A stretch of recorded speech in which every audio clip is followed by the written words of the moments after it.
this video, we will talk about 7 legendary ninjas who were feared for their overwhelming power, and we will not mention well-known characters like the Hokages, because we already know them and it gets more interesting if we talk about little-known ninjas. Number 1. Monsaemon Shikamatsu. For those who do not look at this character, we want you to know that he was the first puppeteer ninja. Monsaemon was from the Hidden Sand Village and was originally a civilian who used his puppet skills to entertain people with shows. However, his skills in mastering chakra and creating chakra strings were such that he ended up becoming a ninja who developed numerous techniques and puppets. For example, the 10 puppets that Chiyo used against Sasori were created by him. Here, it is worth mentioning that Grandma Chiyo made an entire fortress fall using those 10 puppets. Another curious fact is that the creator of Naruto specified in the 3rd data book that Sasori's greatest wish was to fight Monsaemon hand to hand, so he definitely must have been a puppeteer master in every sense of the word. I know that maybe you would say that Monsaemon was not the first puppeteer, since in the movie The Last, they mentioned that the Atsuki were the first. If it is true, the Atsuki did create puppets and use them long before Monsaemon, but that was on the moon, because on Earth, the creator of the puppet techniques was none other than Monsaemon Shikamatsu. Number 2. Ashina Uzumaki, the leader of the Uzumaki clan. The little we know about this character is thanks to the creator of Naruto. Let's look in the 4th data book. Kishimoto wrote that there has been no ninja who can rival Ashina in the sealing jutsus, and also specified that each and every one of the sealing techniques used in the village of the leaf were developed by Ashina. Another curious fact is that she lost his life at the end of 67. In itself, it's the little information that we have, so there are many things left on the air. For example, how did Ashina interact with superhuman beings like the Parka, and with how many of them she had communication? Because in the Uzumaki temple, there were about 30 masks similar to those of the Bone Shinigami. Just imagine 30 Shinigamis with abilities, and abilities this different from what we know about La Parka. Unfortunately, the way things are, we will continue to know absolutely nothing about the Uzumaki clan and their leader Ashina. Number 3. Reto, the first Kazekage. Unlike Hashirama and Madara, who founded the village of the Leaf after making peace and were inviting all the clans in the area to join their new project, Reto, the first Kazekage, did the opposite. Because he did not create the Hidden Sand Village by inviting the clans peacefully, he did it by force.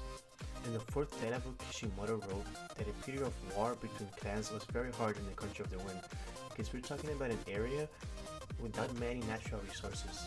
Unlike the Country of Fire, where clans fought each other for pressure or because wealthy people paid them, in the Land of the Wind they struggled to survive. They fought for water, for fertile lands.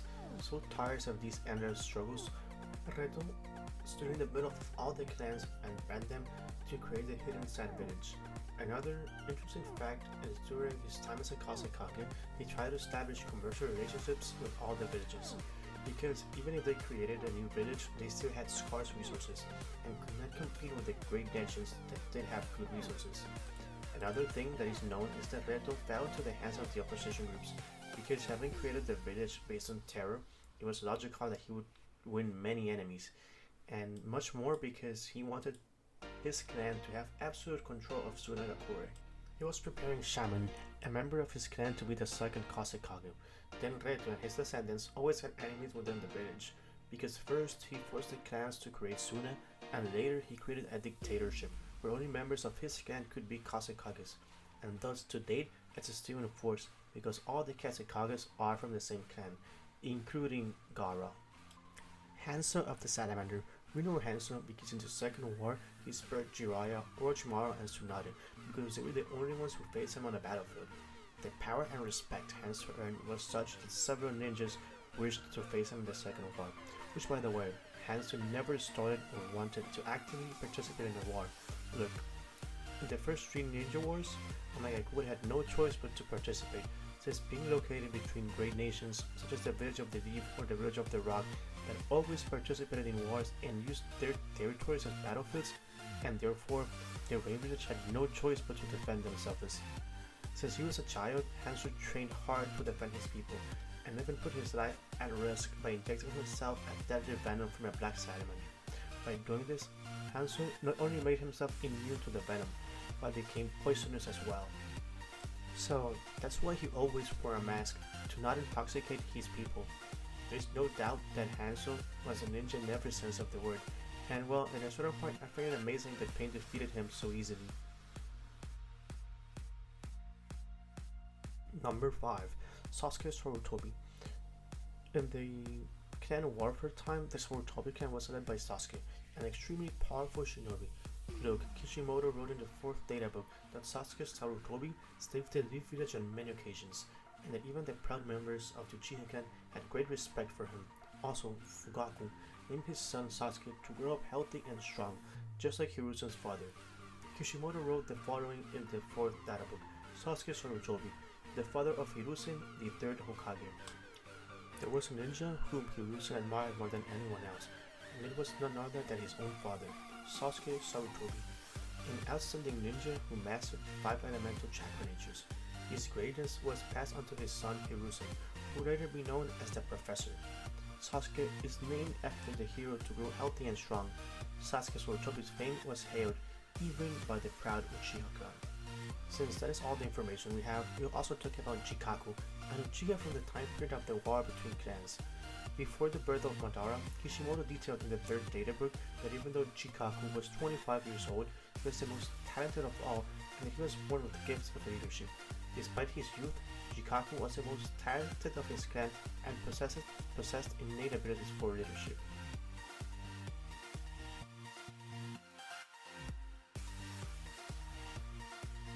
Number 7. Hamura Otsuki. Even though we already know some things about Hagoromo, the sage of the 6 paths, we still know nothing about his younger brother. And the little we know is nothing good, because Hamura made his descendants in the moon suffer for 1,000 years and provoked that they exterminated each other. For those who did not understand the plot of the movie D-Last very well, we want you to know that Hamura ordered his descendants to go to Earth in 1,000 years to determine if the Earthlings, in this case were the ninjas, were or not using the chakra correctly. So when the 1,000 years passed, only Toneri remained, and he was willing to eliminate the ninjas because they were using the chakra incorrectly. Since Hagoromo and Hamura wanted the chakra to be used to unite and not to fight, here in this part, Toneri and his people misinterpreted the decree of Hamura and wanted to eliminate all the ninjas, being that the main idea was to guide them, in such a way that Hamura decreed all the Otsuki of the moon would seal their Byakugan in an energy vessel that they would take to Earth to subdue the humans, but not only determined that the Otsuki that were alive at that time would seal their eyes, rather all Otsuki born in the next 1,000 years would also seal their eyes at birth, so as soon as Toneri was born, they took his eyes off him. If you wonder how they did to see, in the novel or the film, they mention that they developed a special technique to see without eyes.